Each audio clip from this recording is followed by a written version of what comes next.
This is the best of First and Last, the podcast. Last night, the Golden State Warriors playoff march continued with a 121-95 closeout win that you just heard there over the Utah Jazz at home. Not that surprising to anyone involved. We get on the email chain every night for this show, right around everyone's varying bedtimes, and throw some notes out there. And one that we heard from our own producer guy Dan Z was lead dog. The Warriors are probably going to sweep the Jazz tonight. And sure enough, if you happen to miss any of that game and not see any of the action, it was exactly that. Utah put up a fight during different stretches of that game, was able to pull it to single digits a couple of times, make some mini runs there, led by Rudy Gobert and Gordon Hayward and those guys. But ultimately, this is exactly the outcome that we expected in a series where, you look at the breakdown here, minutes played, the Warriors led for 173 minutes, were tied for 7 minutes, and were behind for all of 12. And I'm shocked to actually see that behind number even be in double digits at this point. It feels like this would be like a cheap novelty from early on in the game. But even with that, Golden State, a strong run to start the game last night. They'd outscored their opponents by an average of 16.5 points per game. So far in the playoffs, the fifth highest scoring differential through 8 games in postseason history. The Warriors and the Cavs are also both 8-0 to start the postseason. It's the first time in NBA history that two teams have started the playoffs 8-0 or better. Worth noting, the Pistons and Lakers both swept the first 2 rounds in 1989, but those were best of 5s, and the Pistons lost game 1 of the conference finals. But I digress. So the point is we've seen unparalleled dominance on both sides of this fence so far, in the Eastern and the Western Conference. So far, we've seen the two top teams that we've talked about all season long be just unequivocally better than all of the rest of their counterparts at this point. And we will hear from one Draymond Green, who decided to poke fun at the other side of the fence and let us know that their side is completely different, that their historic dominance, their margins of victory, their conference dominance is much, much different than what you're seeing in Cleveland. Here's Draymond and KD at the podium after the game. Draymond, this morning you were talking about that you thought the Cleveland series was kind of boring, and I guess tonight on TNT the guys were complaining that your series was boring too, and that basketball playoffs are boring and these two dominant teams on a collision course. What do you think about that? Blah, blah, blah, blah, blah, blah, blah, blah. I mean, that's not boring. This team continued to fight. I think the way this team was fought, throughout this entire series, I think it was good basketball. They continued to execute their offense. They continued to compete on the defensive end. That was just my opinion. I don't expect everybody's opinion to be the same as mine. I think Cleveland's been playing great basketball. You watch them, it's been amazing. And then you watch other teams that they're playing against, not so much. So, that's just my opinion, though. But whatever. Who cares? You're not allowed to have an opinion, Draymond. You're just supposed to play basketball, all right? True. Sorry. We'll make that Straight Talk brought to you by Straight Talk Wireless. Best phones, best networks, half the cost. Straight Talk Wireless, nationwide coverage on America's largest and most dependable networks. Yeah, Kevin, because that's what this is about. Draymond's not allowed to have an opinion. No. But his opinion's pretty transparent here. It's, hey, yeah, Cleveland's playing great basketball, but not as great as us. They're playing against lesser competition, and they're not beating them by as much. Read between the lines here. Not as good as us. That's what seems to jump off the page at me here, because Draymond's inability to even entertain the idea that both of these sides are very similar in exactly what's happening. No. Our side, we're playing the good teams, and we're still managing to drum them. We're playing against real competition. These guys, I know basketball. They can play basketball. Not those games that have actually been closer over there between Cleveland and Toronto. Not a series that we saw with a lower margin of victory than ours. Though Cleveland's playing great basketball. You cool with the Warriors coming off of last year's finals where they did lose, just continuing to beat this drum that they're better? I have no problem with them believing that they're better. I have a problem with them saying, again, in a series where margin of victory-wise, they have clearly outpaced Cleveland. As far as an entertaining series, this has not been. You could argue coming into this that, yes, the Utah Jazz were a better team than the Toronto Raptors. I think there were a lot of people that saw Utah as a legitimate team in the Western Conference going into this season, and they backed that up for the lion's share of the way. But let's not act like that series was any more entertaining than what we got out of Cleveland and Toronto. Like, that's just wishful thinking on Draymond's part. That's just him sitting there and saying, well, because I'm a part of it, this series is somehow markedly more entertaining. And to slight that Toronto team that, listen, I mean, were they playing great basketball? No, but they were clearly outclassed by a team that's right on par, a team that beat the Golden State Warriors in the finals last year, so they're doing something right. But that just sort of continues to go along with the line of thinking. Draymond Green in his Dre Day podcast had a lot to say yesterday, but one of those things is that he wishes the Cavs had a little more competition throughout the Eastern Conference, which, again, if you're looking for the transparency in the statement is, we're kind of jealous that they're going to get there with a little less mileage on them than we are, so to speak. Both teams have played 8 games. I understand that, but if you're going by Draymond's line of thinking, they've had the tougher road. They've had to work harder for it, and at some point, I'm sure they believe that it's going to get much harder for them come Western Conference Finals. When one of these teams coming up, they're not going to sweep the Spurs or the Rockets. Like, that's not going to happen in the Western Conference. The Cavs probably won't sweep in the Eastern Conference Finals either. No, they probably won't. But again, if you're looking at those two teams, if you're looking at Wizards or Celtics versus Houston or Spurs, that's an easy argument for who the better side of that is going to be. Like, I think anyone who doesn't look at that Western Conference Finals and think that the Warriors are getting the better of the two teams that these juggernauts are going to have to face, I think they're lying to themselves. So I think that's the argument that they're going to have, is that if you look to that, again, the eventual ending point to this we all talk about, Golden State believes that Cleveland's going to get there with a little easier road, and if you're looking for them, that means, all right, we're going to get there with a little more wear and tear coming off that Western Conference Finals than we think they're going to get in the East. Don't you think it's a little weak, though? Because it sounds to me like they're building in an excuse for if something goes wrong in the finals. Absolutely. That was the first thing that piqued my mind is, man, we're starting early, huh? Like, we're starting very early with, look how easy they've had it.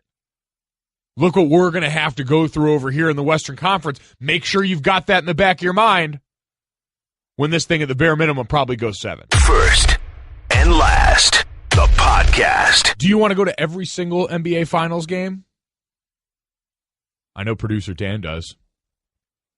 And if you do, Dan, make sure that you're listening to Mike and Mike every day this week at 7:20 a.m. and 9:20 a.m. Eastern for your chance to win the Mike and Mike Dream Finals sweepstakes brought to you by Dell for Small Business.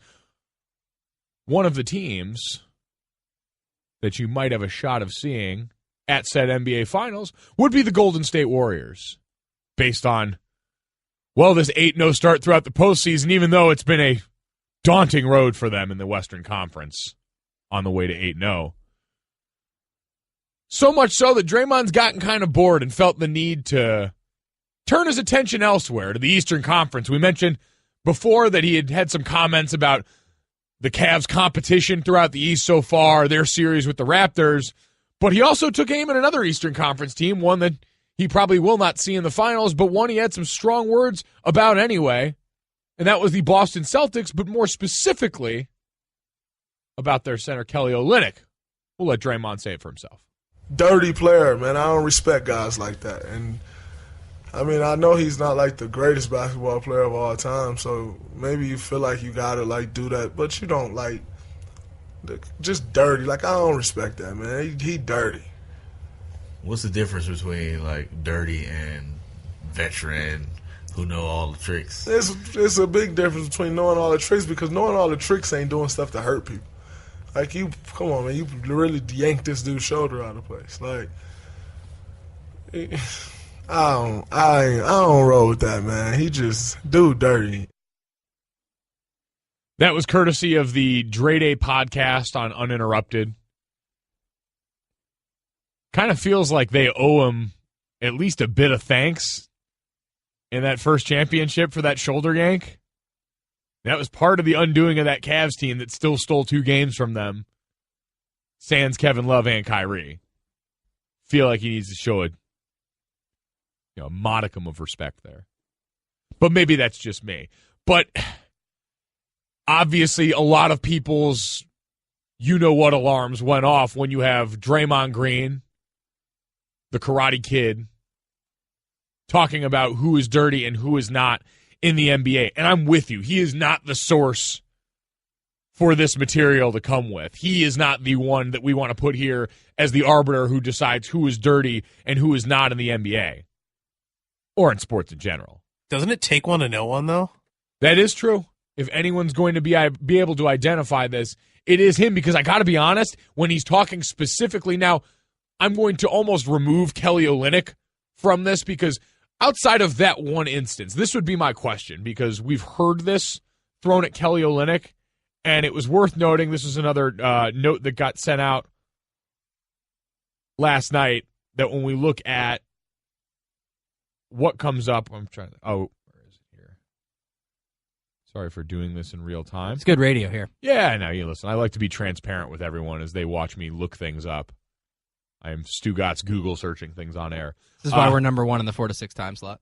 That is true. Hey, thanks, by the way, the listeners, for making us number 1. This and markets not having adequate rock stations, as we learned yesterday. Yes, actually, I would say I'd say that's probably the number 1 reason. Outside, it's like the support for our fans is certainly second, but number 1 is the fact that a lot of places are really lacking in the rock and roll early morning charts. So we appreciate you guys keep not doing the darn thing. But Adrian Wojnarowski, how do you pronounce his last name? I always call him Wojo. This is more great radio. I think it's Wojnarowski. Wojnarowski? Wojo tweets, for all new to the discussion about Kelly Olynyk's NBA character, here is his history. He has 3 career technical fouls, 0 career flagrants, and 0 ejections in his career.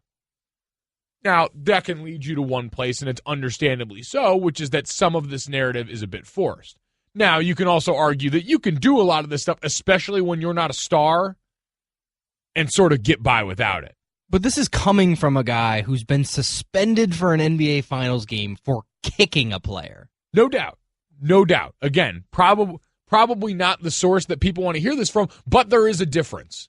Like in what he's talked about, there is a difference. Now, I'm not saying Draymond Green is completely representative of a guy strictly living by the crafty veteran code, but it also feels to me like kicking a player in the groin is still somehow different from the intent to injure somebody in a way that's going to leave them unable to play basketball for the remainder of that series or that postseason. Like in sports, we always treat basically anything that's going to prompt a surgery and knees. And in basketball's case, I'd say shoulders can fall into that just because of what an important part of your game that is in being able to shoot, quite literally. Yeah, look at the football rule changes. You had the horse collar tackle when T.O. was pulled down and broke his leg, and then you got the Tom Brady rule for when he got his ACL torn. You can't go low on quarterbacks. And all of those are even things that can happen accidentally or over the course of a play. Like, I'm talking specifically in moments where you're trying to go out and actually with the intent of doing something, because that's what he's talking about here, is going at something knowing that you're putting someone at a risk for injury. Like going low on a player who's facing away from the play, going at the side of somebody's knees in football in the box would be the easy comps for me. Like areas where you're very much putting someone's career at stake. Is there thinking that Olynyk does that? That he's purposefully out there trying to hurt other players? Well, okay, so that's my question about him. So I'm pointing out the difference philosophically. Kelly Olynyk's interesting for me because we have this one glaring instance where it very much looked like the way that he had his arm, you know what's going to come of that. With how long he held that one, like that seemed like that one seemed like there was very clear intent. I know we can't quote-unquote judge intent, but it looked like it was there for everyone to see. But that's really like the one instance. Like I'm not a guy, JBT, you've paid much more attention as a Celtics fan to this team and seen much more of Kelly Olynyk than I have. And I'm genuinely asking this question, is this a pattern of behavior with this guy? Because it seems like even with Draymond, even in his sound there, that was the one instance that got referenced. And then it's a lot of vague, I know everything I need to know about this guy. I've seen it, et cetera. Like, is it enough for us to take Draymond's word, or is this actually a pattern of behavior with this dude? I really don't think it's a pattern of behavior. Like, he does set the occasional hard screen, but that's really it. I mean, I feel like most centers in the league set the occasional hard screen. Well, yeah, listen, and that's the thing in the world I have the least problem with. Again, because you're talking about differences here. We're talking about those little things that Draymond mentioned, being a veteran player, using a lot of things. He said, he's not the best basketball player on the planet, so maybe he feels like he has to do something about this. No, he knows he has to do things like this. You understand your lot in life pretty quick as a guy who's going to try and make it in sports, and especially when you get to the highest level where everyone's got that skill set that was able to get him there, but what's going to keep you there? You've got to find your niche, and for Kelly Olynyk, he understands he has a very specific niche. Worth noting here, just saw this note put up on my screen, Kelly Olynyk's career points per game against the Warriors is higher than his points per game against any other NBA team. Now this is all starting to make sense. See, Draymond Green, if you look close enough, the reasons start to become transparent. Lambasting the guys in the Eastern Conference Finals, talking about how easy the road is, just getting the excuses ready for when this thing goes 7 games in the finals, and they potentially lose again with this super team. Talking about Kelly Olynyk, now it's starting to make sense. He's been giving you guys buckets. No one likes getting buckets from Kelly Olynyk. But really, I do think there's an interesting difference in what Draymond Green's talking about. First and last. Scotty Oates tweets in, it's getting to the point where Draymond is making me want to root for the Cavs in the finals.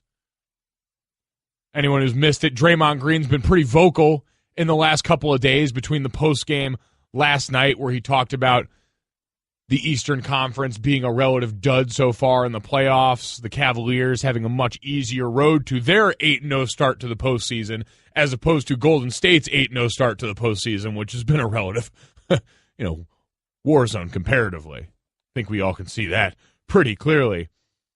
Another tweet comes in from Fruity Pebbler. Ratings confirm the Western playoffs are a better watch and better competition will make the Warriors better in the finals versus the Cavs, just as in the regular season. So the other school of thought there that perhaps having to touch that ceiling a little bit more and play against higher competition prepares them better for this eventual heavyweight matchup. Yeah, just like last year. Good point. We're presented by 1-800-Flowers. Deliver a smile on Mother's Day with 1-800-Flowers.com. Right now, when you order a dozen multicolored roses for only $29.99, 1-800-Flowers will give you another dozen plus a vase. Absolutely free. Go to 1-800-Flowers.com/ESPN. You're a vase guy? Oh, yeah. Big-time vase guy. It's like you already knew where I was going. You saw my face. Because everyone has that reaction, especially for me, because I don't look like a vase guy. And I hate being defined. I hate being put in a box, and so that's exactly why I have to be a vase guy. It's the lot in life I was dealt, Dan. I don't know what I tell you. But anyway, we'll get back to some of your... Actually, you know what? We're going to take a call. Trey in Ohio. Trey, you're on First and Last with Mike Golic Jr. What's going on, man? Hey, buddy. Basically, I just want to say this Draymond Green talking about this dude like that, he has no business talking about this dude. I mean, wasn't he just kicking dudes in the crotch recently? I mean, I play in elite rec leagues and stuff, and that's one of the most dirty things you could do at any sport. Did you say an elite rec league? No, not an elite rec. I was wondering what the difference was, how we delineated these things. I got it. No, I appreciate the call. Yeah. So what you've got is a guy who is absolutely a dirty player in his own right in Draymond Green. You don't get suspended in the finals by not being that habitual line stepper in an area that flirts with the dirtiest stuff we see. I mean, he was the story going away in the NBA Finals last year for these repeated kicks to the groin that led up to that moment, I should say through the Western Conference Finals as well. But we know the most noticeable absence and instance of this with Draymond Green my point was that there could still be a difference. Like with that, yes, it's uncool. Don't get me wrong. But that doesn't have the same effect as Kelly Olynyk and the shoulder rip that had Kevin Love out for the rest of the playoffs. And I always feel like there's a difference when we're talking about, something that's below the belt quite literally, and something else that can actually injure, can actually alter the course of a guy's season, or at the very worst, a guy's career. And to me, that always feels like a different thing. So he can be sort of right, even when he's definitely the wrong source for this conversation. We'll get back to that in a little bit, but Draymond not showing a ton of respect to the Cleveland Cavaliers and the road they've traveled to that same playoff record that Golden State currently has right now. Another guy that may be dealing with a respect issue coming off a suspension is the New York Mets ace Matt Harvey. Listen to his manager Terry Collins talking about him last night. Terry, you just said, you're never going to have 25 guys in a clubhouse where they all like each other. But in the case of Harvey, do you think they respect him at this point? And if not, I can't answer that. I don't know. I mean, those are questions each individual guy's got an answer. I can't answer for the team. I wouldn't do it. I just wanted to make sure everybody that I know one thing about our society. You make a mistake, stand up, be accountable, and move on. And you know what? People forget about it. Woof. Man, there's a very easy answer in that situation when asked if a clubhouse respects a certain player, or asked if a locker room respects a certain player, that gets you easily out of the woods on this one and on to the next subject that you want to talk about. That is not the route that Terry Collins decided to go.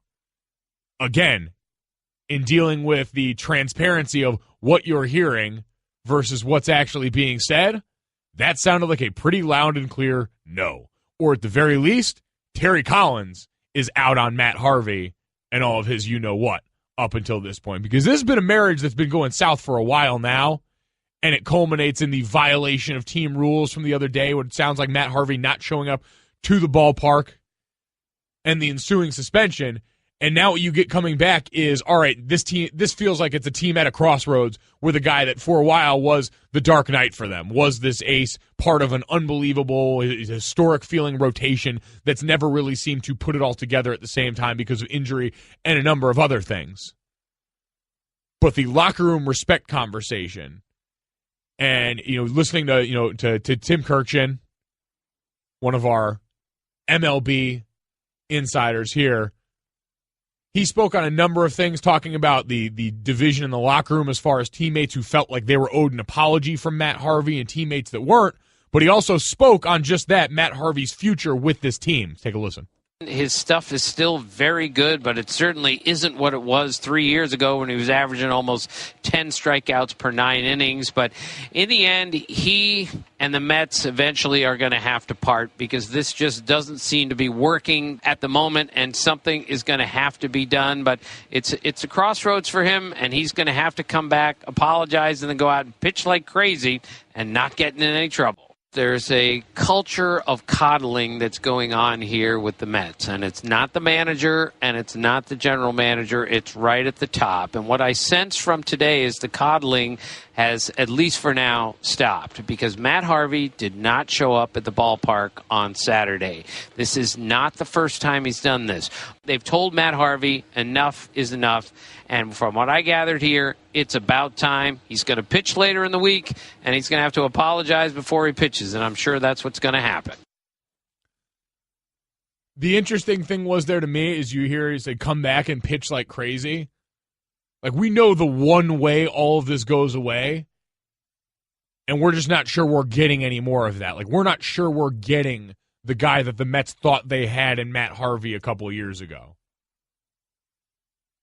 And as long as this current version of Matt Harvey keeps showing up, you're going to keep hearing this conversation, because we all know you're just fighting that battle as a player of, all right, how much am I producing versus whatever headaches I'm bringing this team? And right now the headache is the overwhelming tipping point on the scale with Matt Harvey. But, man, for that to go out in public, that's emblematic of a lot of things. Like, you talk about a culture of coddling that Tim Kirkchin mentioned there in New York that seems to start at the very top, which is probably surprising to no one familiar with that team. But you look at another culture there, and I don't know, to me, anytime that you've got a team and a manager that's that willing to divulge the business outside, that's either a locker room that has its own issues or a team that really has an issue with that one guy. Neil Walker, Mets second baseman, also had some thoughts on what Matt Harvey needs to do coming back off of this suspension. You just hope that you get the best version of Matt when he comes back, and that's the biggest thing. I don't expect an apology. I think knowing him, I think he's going to come back and certainly feel bad about what had happened, and I think he's going to come back and really play hard, and we're going to get the best version of him for the rest of the year. Mike, you're an athlete. You've been in plenty of locker rooms. Would you want an apology? Need an apology? Would you care? Not really. Because there's never any, you never really know if they're sincere or not. Like, you know the guy that you're going to work with every day at this point. Matt Harvey's been there long enough, and I'd imagine the guys that have really been a core part of this nucleus know Matt Harvey well enough to know at this point if he's actually being sincere at this apology, if he actually cares about what went down here, or if this is just a guy we care more about now because you've been making these concessions. Like you mentioned coddling, but people let things slide when you're good.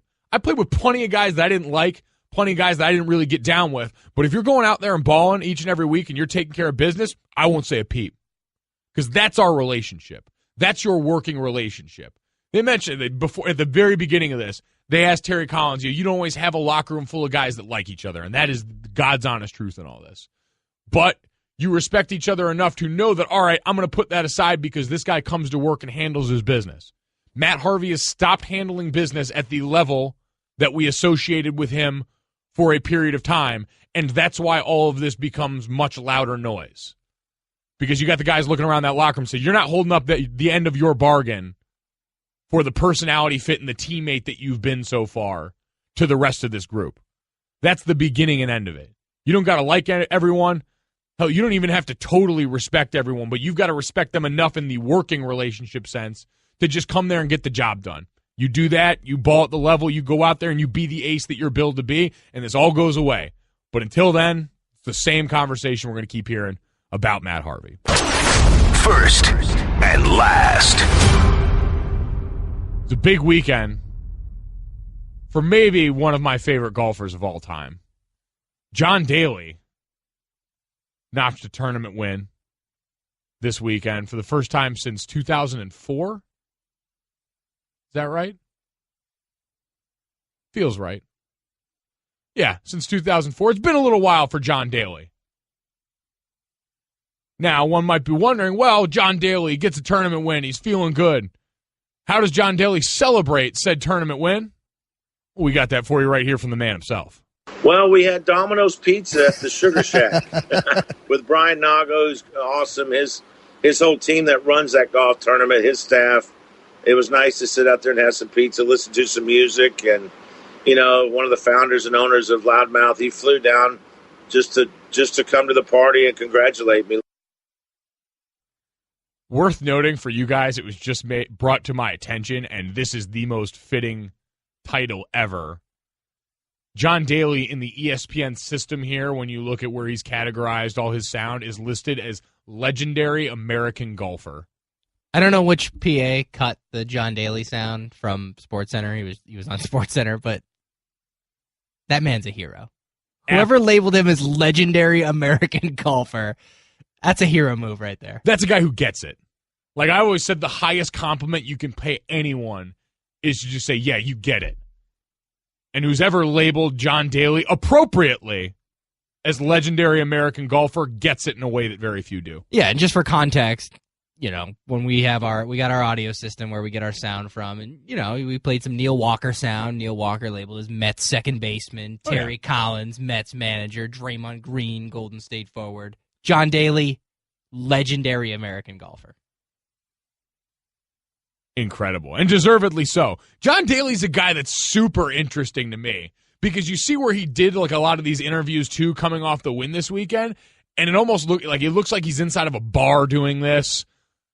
Like, he lives his life so unapologetically the way he wants. And he's always, to me, been a hero in the world of golf because he golfs the way that all of the rest of us do. Like, we talk about golf all the time. We were coming off the Masters where everyone was in love with the sportsmanship of golf and these guys who play it the right way, and it's very classy and buttoned up, and it's a country club sport, and you're supposed to be out there playing with honor, so much so that we got snitches waiting in the streets to rat on anyone who might even flirt at all with some sort of impropriety in the hallowed game of golf.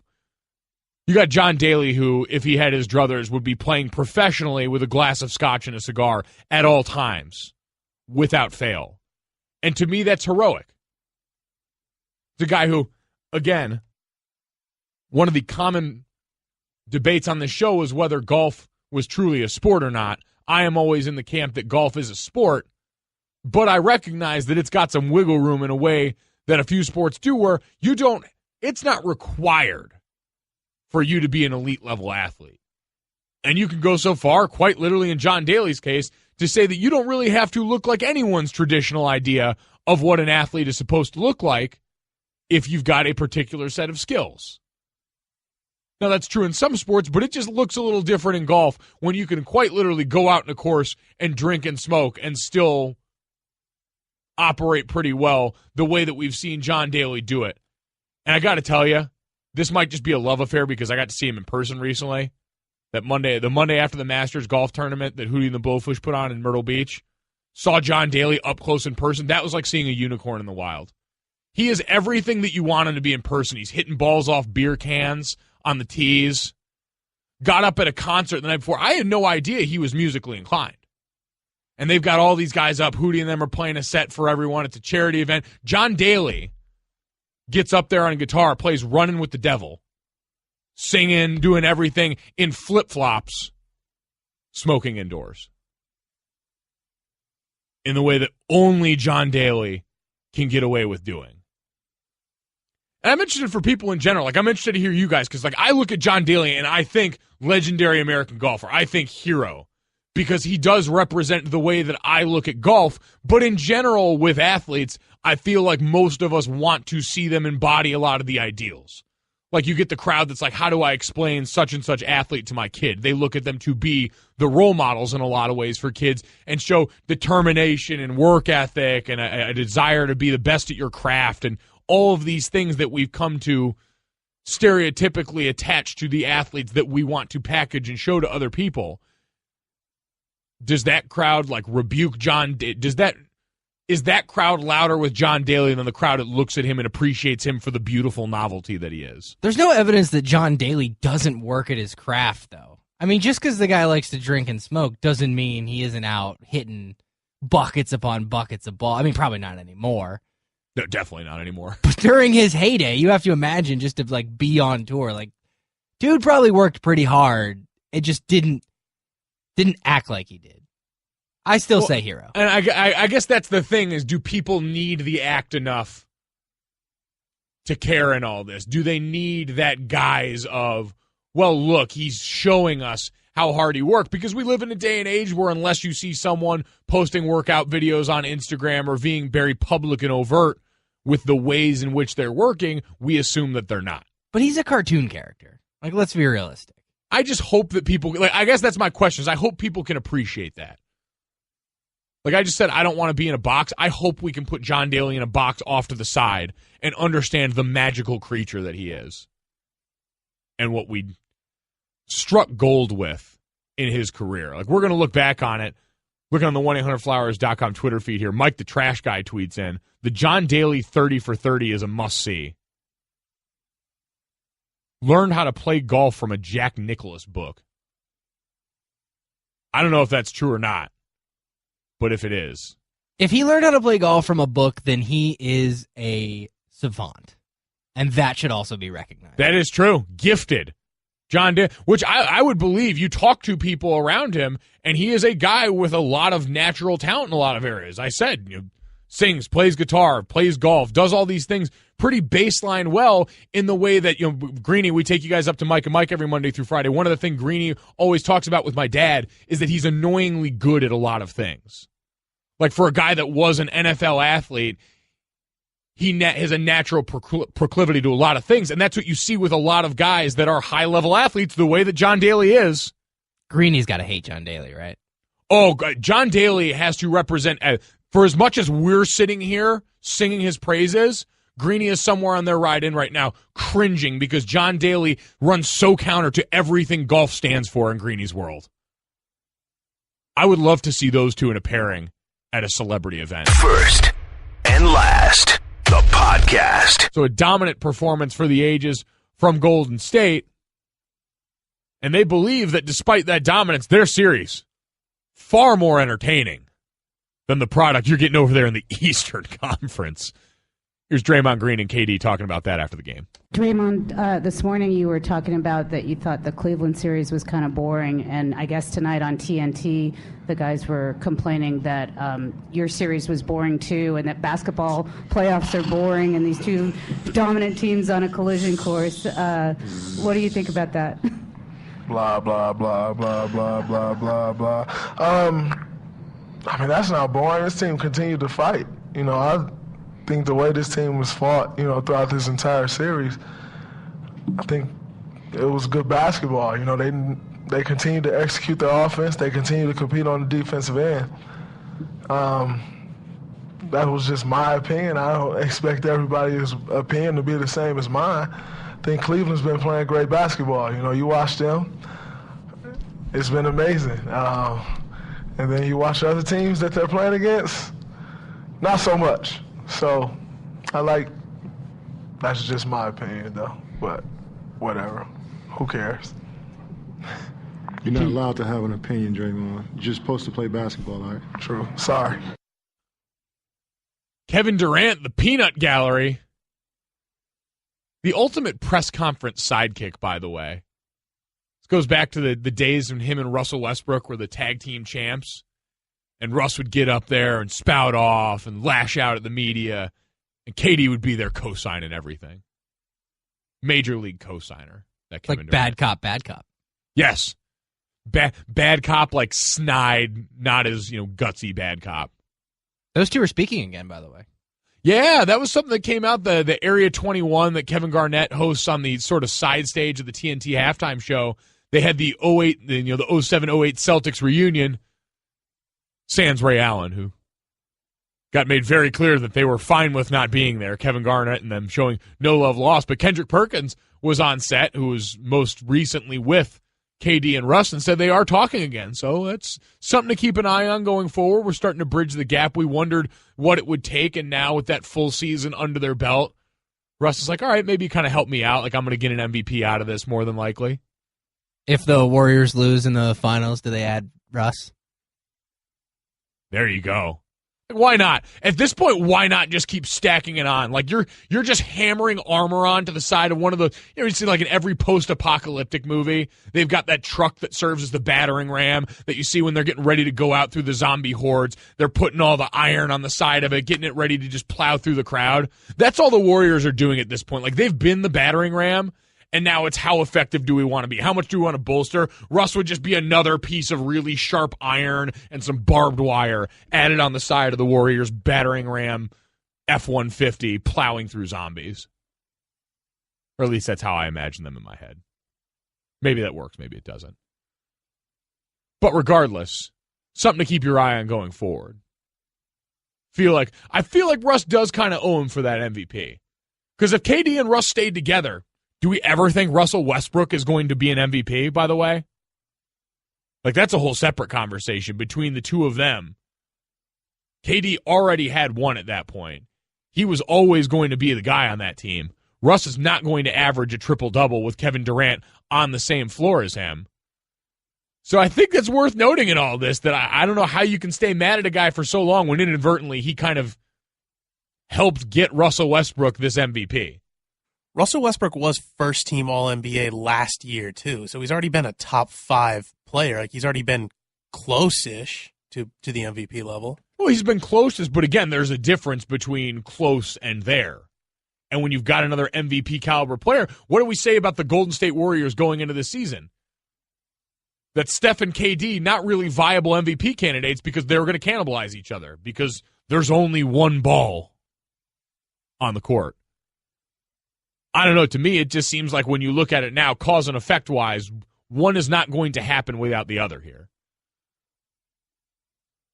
Let's go to Mike in South Carolina. Mike, you're up on first and last of Mike Golic Jr. What's going on? Yeah, how's it going? Good. How you doing? All right, got a controversial question. Why does Draymond Green make $16.7 million per year and Steph Curry makes $12.4? And I just want to say I enjoy the show. God is good, and y'all have a blessed day. Well, thanks, Mike. We appreciate the call. And the Steph Curry contract is one of the principal reasons why you could have this Golden State team that you do in this fashion because, listen, before the initial championship run of Golden State, before a few years ago, Steph Curry was an above-average NBA player who had dealt with a fair amount of ankle injuries and hadn't been near the superstar that he was. And so when he signed that deal with Golden State, they got him on the relative cheap in this situation. Was probably also banking on those shoes being a little bit better. Yeah, them and Under Armour. Boy, that's another fall off right there. After the year that Under Armour had 2 years ago when Cam Newton was the MVP, Jordan Spieth was winning majors, Steph Curry was the MVP in that year, and Tom Brady and the Patriots were still balling. That was a banner year for Under Armour that now, shout or not shout out to the Curry threes. Boy, times they are a-changing. Got to watch out for those ZO2s in the process. Keep that up, but kind of circling the wagon back all the way. We've weaved an interesting path during this segment, but it's gotten us to good places. Anytime you can bring up the ZO2s, I think it's worthwhile. Sales are probably booming right now. We're giving them free advertising on this show. It's a travesty. Jimmy in Kentucky, get us back on the right path. Jimmy, what's going on? Hey, what's going on, guys? How are you? Good. You guys, I'll tell you right now, Michael Jordan's still the king. LeBron's number 2. But I want to mention one guy's name that no one ever brings up anymore. It's Robert Gordon. Retired at the age of 27 because of bad knees. I'll tell you right now, the greatest hockey player that ever lived. And no one ever brings this man's name up anymore. And it really kills me. I'm 50 years old. And you know what, by the way, Mike? I'm a former Marine, and I'm a bricklayer, just like your grandfather. That's why I like you guys. But by the way, Robert Gordon, no one ever brings this man's name up anymore. Am I wrong? You're not wrong, Jimmy. We appreciate the call. Robert Gordon Orr. Let that one sink in, guys. Speaking of, what a transition you've provided us, Jimmy, for something that we like to do here on First and Last for a crowd that might appreciate Bobby Orr for the star that he was. Here's one for you, hockey guy. This one's for you, hockey guy. We have not seen much offense or even offensive chances from Pittsburgh in this game. The Capitals begin here with Backstrom, and a shot he scores! Nicklas Backstrom begins the third period with a rocket! Top right corner, and you can see Wednesday from here. The defending champs suddenly, and for the first time in this series, truthfully, are on the ropes. The puck out of Burakovsky. He moves in, waits, and scores! Andre Burakovsky, top right corner, and we'll see you on Wednesday night. It's 5-0 Washington. That sound courtesy of the Capitals 24/7 radio network. We've been talking about a lot NBA postseason sound. I feel like we haven't properly given credit to just how great the postseason hockey calls have been. They have been, and just speaking of great, I have to circle back. Jimmy in Kentucky, you are a legend. Jimmy in Kentucky, John Daly, Bobby Orr. And heroes. Kudos to you as a professional radio host for... I sort of knew where he was going to go, and you going with the Jimmy, get us back on track, and here we are down a Robert Gordon Orr track that nobody saw coming. Really, the story of that last segment, and I got to be honest, couldn't have scripted a better ending. So, Jimmy, if you're still listening out there, that Hockey Guy segment was for you. We appreciate you. We're going to do our best to keep this train rolling in all of these different directions that we've now let this thing go. So that was the recap of hockey last night. The Washington-Pittsburgh series that we all loved is going to go to Game 7 on Wednesday. This was the most high-profile series we had in the second round and has lived up to the billing. We'll see if Pittsburgh can recover, because right now they seem like they're on the ropes. Sidney Crosby took another ugly shot into the boards last night. We'll see if he's 100% going into Game 7. Maybe it's finally the Caps' year. Who knows, and we'll see. Hockey doing its best during a quote-unquote boring NBA playoffs to provide some entertainment. Very true. Thank you for listening to the First and Last podcast. You can listen and subscribe to all ESPN podcasts in the Listen tab of the ESPN app. First and Last.